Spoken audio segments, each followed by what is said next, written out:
बिस्मिल्लाहिर्रहमानिर्रहीम। अल्लाहुम्मा सल्लि अला मुहम्मदिम व आलिहि व इत्रतिहि बिअददि कुल्ली मालूमिन लका। अल्हम्दुलिल्लाह। स्टूडेंट्स, आज 14 अक्टूबर 2019 है और आज का ये लेक्चर नंबर 1 है और ओवरऑल हमारी सीरीज़ का लेक्चर नंबर 201 है, 201। स्टूडेंट, जैसा कि ये मैंने लिखा है कि ये वीडियो आपकी रिक्वेस्ट पर बना रहा हूँ, तो बहुत से लोगों ने रिक्वेस्ट की है कि सर हमें आप थोड़ा गाइड करें कि मेरिट्स और डीमेरिट्स जो लिखी जाती हैं फॉर्म में कैसे लिखनी है, और इसके बारे में हमें इतना मालूम नहीं है, तो हमें गाइडलाइन दे दें। तो आपकी बार बार रिक्वेस्ट पे ये वीडियो मैं बना रहा हूँ। जब आपको फॉर्म मिल जाते हैं तो फॉर्म में आपने ये लिखना होता है मेरिट्स एंड डीमेरिट्स, और यही फॉर्म उनके आगे पड़े होते हैं इंटरव्यूअर के आगे। तो आपने अपने मेरिट्स और डीमेरिट्स को बहुत सोच समझ के लिखना है, और हर शख्स की मेरिट्स दूसरे से अलग हो सकती हैं, डीमेरिट्स दूसरे से अलग हो सकती हैं, ज़रूरी नहीं कि एक ही तरह की हों। तो वही मेरिट्स और डीमेरिट्स लिखें जो आपके अंदर मौजूद हैं, इनको रटा नहीं लगाना। अपने अंदर तलाश करें कि मेरे मेरिट्स के हैं और मेरे अंदर डीमेरिट्स के हैं। क्यों, अगर आपने रटा लगाया तो फिर झूठ लिखा जाएगा, और झूठ वहाँ पे बिल्कुल नहीं लिखना। जो आपके अंदर मेरिट्स हैं वही मेरिट्स आपने लिखनी है, और जो आपके अंदर डीमेरिट्स हैं वही डीमेरिट्स आपने वहाँ पे लिखनी है, वहाँ पे बतानी है।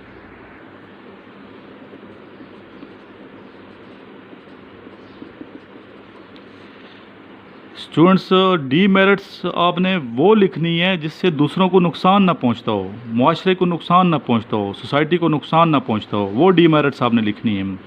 ये आपने बहुत गौर से लिखनी है, समझ के लिखनी है, सोच विचार करनी है कि मेरे अंदर ऐसी कौन सी डीमेरिट्स हैं। इसी तरह जहाँ तक मेरिट्स की बात है, आपकी अच्छाइयों की बात है, तो हज़ारों अच्छाइयाँ इंसान लिख सकता है। एक इंसान के अंदर हज़ारों अच्छाइयाँ हो सकती हैं, लेकिन आपने वही अच्छाइयाँ लिखनी है जो आपके अंदर मौजूद हैं, जिनको आप एक्सप्लेन भी कर सकें। ये ना हो आपने लिखा हो लेकिन फिर बाद में आप एक्सप्लेन ही ना कर सकें। तो वही अच्छाइयाँ लिखनी है आपने जिनको आप एक्सप्लेन कर सकें। यहाँ पे स्टूडेंट्स मैं सिर्फ आपको एक आइडिया दूंगा, कुछ अच्छाइयाँ और बुराइयाँ, मेरिट्स डीमेरिट्स लिख के आपको सिर्फ एक आइडिया दे रहा हूँ। ज़रूरी नहीं है कि आपने इनको रट्टा लगाना है, इनको याद करके आप चले जाएँ और ये अंदर आपके हो ही नहीं। तो ऐसा नहीं करना, बल्कि इस आइडिया से फ़ायदा उठा के आप अपने अंदर मेरिट्स जो मौजूद हैं और जो डीमेरिट्स आप किए हैं वो आपने देखनी है। इस आइडिया से फ़ायदा उठाएं, लेकिन ये रट्टा लगा के नहीं जाना। बार बार मैं आपको कह रहा हूँ, मेरिट्स और डीमेरिट्स आपने वो लिखनी है जो कॉमन पाई जाती हैं लोगों में, जो कॉमन या जनरल लोगों में पाई जाती हैं, वो मेरिट्स और डीमेरिट्स लिखनी है। और इंटरव्यू में ये आपसे मेरिट्स और डीमेरिट्स का लाजमी क्वेश्चन किया जाएगा, इसलिए इस पे बड़ा आपने गौर फिक्र करना है, तवज्जो रखनी है और याद भी रखना है कि मैंने क्या मेरिट्स और डीमेरिट्स लिखे हैं। और अगर आपने झूठ लिखा तो आप पकड़े जाएंगे, ये मैं बताऊं। बिल्कुल सच लिखना है, जो आपके अंदर मेरिट्स और डीमेरिट्स पाए जाते हैं सच सच लिखना है। तो अब हम चलते हैं, कुछ एग्जाम्पल के तौर पे मैं यहाँ पे मेरिट्स और डीमेरिट्स लिखूँगा ताकि आपको आइडिया हो जाए। उससे पहले मैं ये बताता चलूँ कि मेरिट्स और डीमेरिट्स कितने पूछ जाते हैं। अमूमन पूछ जाते हैं 5-5 मेरिट्स और डीमेरिट्स, 5-5, और बाद दफ़ा 3-3 पूछ जाते हैं। और अगर फिगर ना पूछी जाए तो आप ख़ुद ही अपनी 5 खूबियाँ लिख दिया करें और 3 खामियाँ लिख दें या 5 खामियाँ लिख दें, तो ज़्यादा बेहतर है।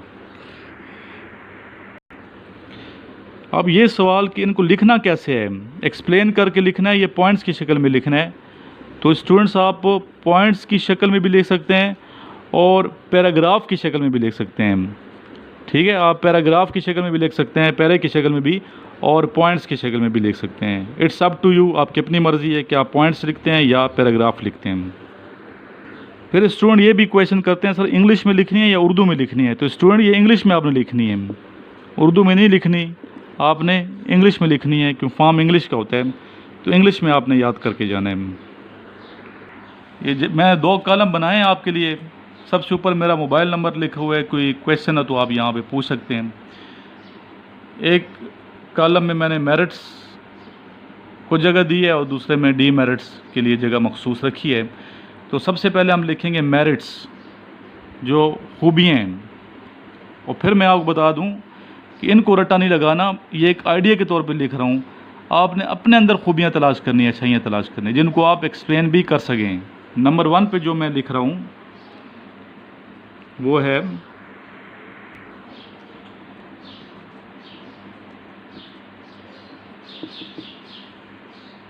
आई रिसाइट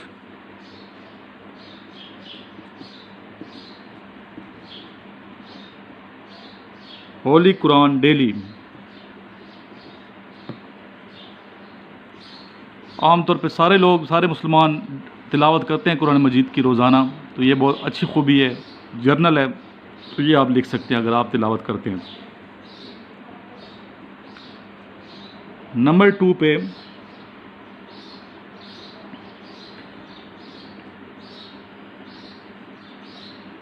आई एम ओबीडियंट। तमाम बच्चे ओबीडियंट ही होते हैं, तमाम स्टूडेंट ओबीडियंट ही होते हैं। किन के ओबीडियंट? अपने पेरेंट्स के, अपने एल्डर्स के, अपने टीचर्स के। एक्सप्लेन अगर आप करना चाहें तो फर्मा बरदार हूँ मैं।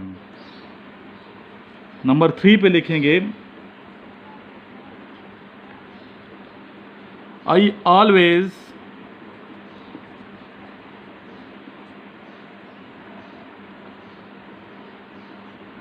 Help the poor people. अगर आप हेल्प करते हैं तो ये लिखें। नंबर 4 पे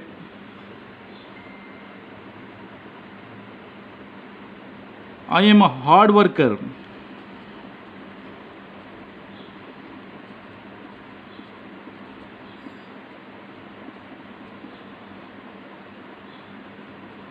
कि मैं बहुत मेहनती हूँ। नंबर 5 पे आई एम फिजिकली फिट।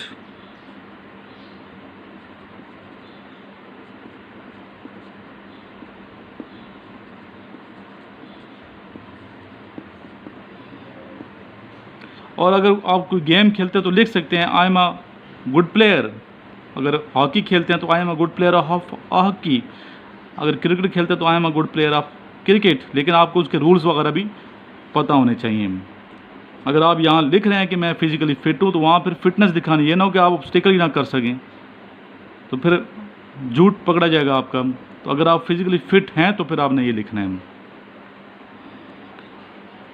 वैसे तो 5 लिखनी होती हैं, लेकिन मैं आपकी हेल्प के लिए यहाँ ज़्यादा लिखूँगा ताकि आपको फ़ायदा हो, ज़्यादा आइडिया मिल जाएगा आपको। नंबर 6 पे अगर आप स्पीकर हैं, डिबेट करते हैं, स्पीच करते हैं, तो लिखें वहाँ पे आई am a good speaker.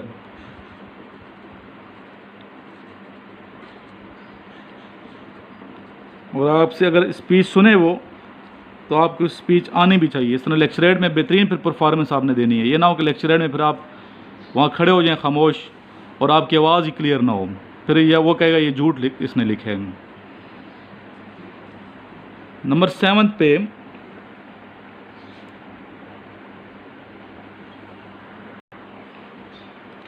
I am cooperative.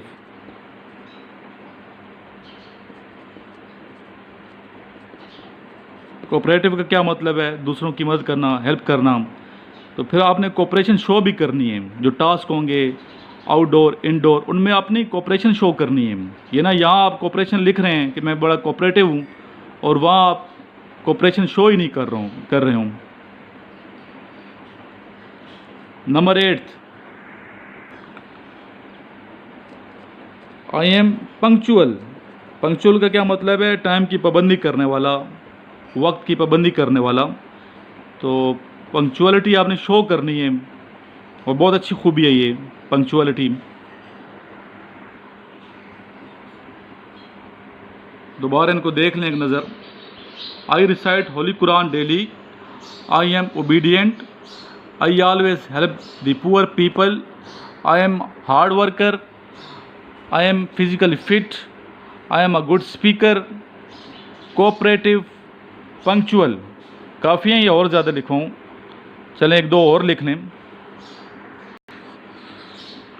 Number 9 पे मैं लिख रहा हूँ काइंड हार्टेड, मेहरबान हूँ मैं, दूसरों पे शफकत करता हूँ, दिल मेरा नरम है, काइंड हार्टेड। इसी तरह नंबर 10 पे लिखिए जी ट्रूथफुलनेस, कि मैं हमेशा सच बोलता हूँ, सच से मुझे प्यार है और झूठ से मुझे नफ़रत है। तो ये मैंने कुछ आपको मेरिट्स लिखवाई हैं 10।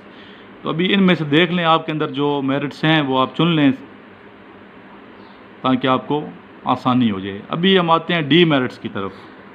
अच्छा, कोई स्टूडेंट कहते हैं हमें डी मेरिट है ही नहीं, कोई खामी नहीं है। तो ये कैसे हो सके? इंसान में खूबियाँ भी होती हैं, खामियाँ भी होती हैं, अच्छाइयाँ भी होती हैं, बुराइयाँ भी हो सकती हैं। तो डी मेरिट्स भी आपने लिखना है। अगर आपसे पूछता है डी मेरिट आप बताएं, अपनी खामी बताएं कि मुझ में ये खामी है, तो कुछ खामियां मैं यहाँ पे आपको लिख के बताऊंगा कि इस तरह की खामी आप लिख सकते हैं अगर आपके अंदर मौजूद हैं।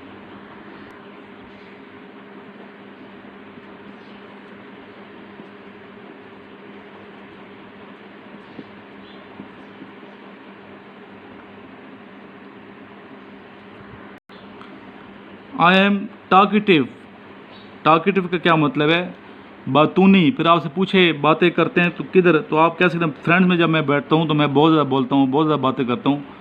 तो ये एक डीमेरिट है, इससे दूसरों को नुकसान नहीं है। ऐसी डीमेरिट जिससे दूसरों को नुकसान नहीं है, ऐसी डीमेरिट्स लिखनी है जिससे दूसरों को नुकसान ना हो। तो अगर आपकी राइटिंग अच्छी नहीं है, पुअर हैंड राइटिंग है, तो लिख सकते हैं माई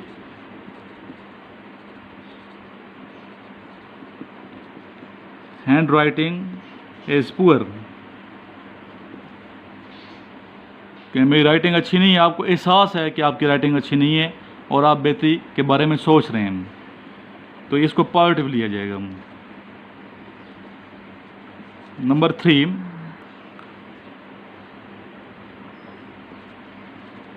अगर आप सेंसिटिव हैं तो आप लिख सकते हैं कि मैं बहुत ज़्यादा सेंसिटिव हूँ, हसास हूँ।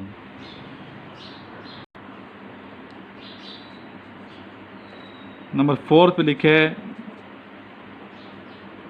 मैगपाई, मतलब कंजूस। अगर आप कंजूस हैं तो लिखें कि मैं कंजूस हूँ। इस तरह अगर आप बहुत ऊंचा बोलते हैं तो लिख सकते हैं आई स्पीक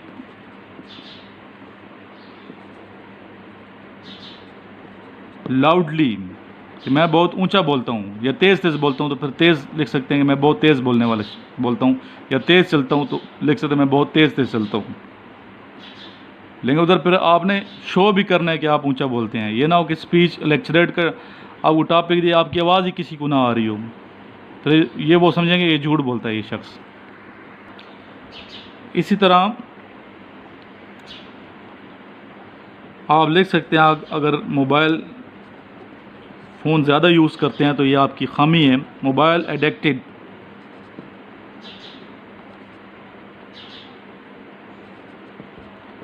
मोबाइल एडिक्टेड। अगर बहुत आप व्हाट्सएप और मोबाइल इस तरह देखते हैं, टच मोबाइल आपके पास है, तो आप फिर लिख सकते हैं कि मैं मोबाइल बहुत ज़्यादा यूज़ करता हूँ। अगर आप यूज़ करते हों तो इस तरीके से अगर आपको गुस्सा आता है तो आप लिख सकते हैं कि मुझे गुस्सा आता है अगर कोई शख्स टाइम की पाबंदी नहीं करता, टाइम पे काम ना करता हो, तो मुझे बहुत ज़्यादा गुस्सा आता है। तो वो वजह पूछ सकते हैं क्यों गुस्सा आता है, तो आप बता सकते हैं कि अगर कोई टाइम पे ना आए, टाइम की पाबंदी ना करे, वक्त का पाबंद ना हो, तो मुझे गुस्सा आता है उस शख्स पे। तो ये भी आपकी डीमेरिट हो सकती है। डीमेरिट्स के बारे में यकीन आपको आइडिया मिल गया होगा कि ऐसी डीमेरिट्स लिखनी है। इस तरह मेरिट्स के बारे में भी आपको काफ़ी आइडिया मिल गया होगा। स्टूडेंट्स, एक तो ये कि इस चैनल से आप ख़ुद भी फ़ायदा उठा रहे हैं, तो आपको चाहिए कि अपने उन दोस्तों को ज़रूर इस चैनल का बताएं जो ISSB की तैयारी कर रहे हैं, इनिशियल टेस्ट की तैयारी कर रहे हैं, या आर्मी, नेवी, एयर फोर्स में आना चाहते हैं और तैयारी करना चाहते हैं और एकेडमी की तलाश में है कि किस एकेडमी को हमने ज्वाइन करना है, तो बजाय किसी एकेडमी के आप इस चैनल की तरफ आ जाएं तो आपको किसी एकेडमी की भी ज़रूरत पेश नहीं आएगी अगर तमाम लेक्चर आप रेगुलरली सुन रहे हैं। और तमाम लेक्चर 1 बाय 1 स्टार्ट कर दें। अगर जो नए स्टूडेंट्स हैं जिन्होंने अभी इस वीडियो को देखा है, चैनल को ख़ुद भी सब्सक्राइब कर लें, अपने साथियों को बताएं, अपने दोस्तों को बताएं, ताकि उनको भी फ़ायदा हो और आपको अपनी दुआ में याद रखें। इस तरह जब आपसे फ़ायदा उठाएंगे, ICB में पास होंगे, तो अब आपको कभी नहीं भूलेंगे, हमेशा आपको अपनी दुआ में याद रखेंगे। इसलिए एक दूसरे को आगाह करें, आगाही दें एक दूसरे को। और आखिर में हम दुआ करते हैं हस्बे मामूल कश्मीरी बहन भाइयों के लिए, अल्लाह ताला कश्मीरी बहन भाइयों को जल्दी आज़ादी की नेमत नसीब फरमाए और अफवाज पाकिस्तान को अल्लाह ताला हर मैदान में सुरखरू फरमाए। नेक्स्ट वीडियो इंशाअल्लाह ताला हम बनाएंगे इंटेलिजेंस टेस्ट के बारे में, तो इन टच रहें। और पहले भी मैंने वीडियोस बनाई हैं, लेकिन बार बार आप इसरार करें कि सर मज़ीद हमें थोड़ा सा एक्सप्लेन करें, तो इंशाअल्लाह ताला आज ही वो वीडियो अपलोड हो जाएगी। और जब तक वो अपलोड नहीं होती तो आप इसको देखें और प्रीवियस जितने लेक्चर हैं 200, वो तमाम लेक्चर कोशिश करें कि आप ICB और इनिशियल टेस्ट देने से पहले वो सारे लेक्चर सुन के जाएँ। इंशाअल्लाह आपको बहुत ज़्यादा फ़ायदा होगा। अल्लाह हाफिज़।